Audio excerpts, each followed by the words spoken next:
9 ذوالحجہ کا روزہ پاکستان کی تاریخ پر رکھیں گے یہ یوم عرفہ.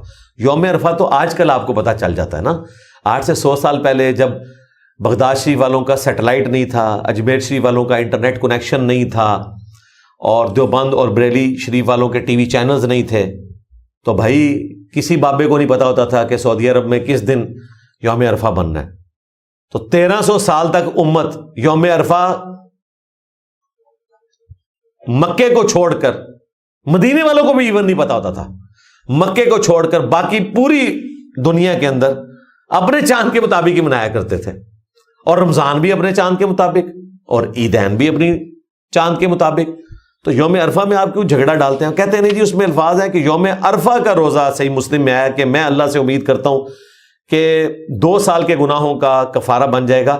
تو عرفہ تو وہیں پہ ہوتا ہے. اللہ کے بندو، اس روزے کا نام یوم عرفہ کا روزہ ہے، جس طرح کہ عاشورہ کا روزہ 10 محرم کا روزہ ہے.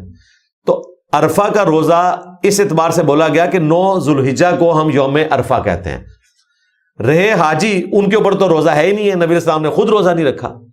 تو وہ نام کی وجہ سے اس کو یہ کہنا کہ وہ عرفہ والا دن ہی ہوگا. تو میں نے آپ کو پھکی دے دی کہ 1300 سال تک تو کوئی نہیں تھا.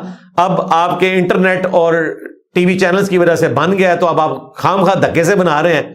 تو بھائی کم از کم پھر آپ 1300 سال مزید انتظار کر لیں. آپ 1300 سال والی وہ سنت تو پوری کریں، پھر 2600 سال کے بعد دیکھیں گے کہ جب برابر ہو جائے گا دونوں، پھر دیکھ لیں گے انشاءاللہ تعالی.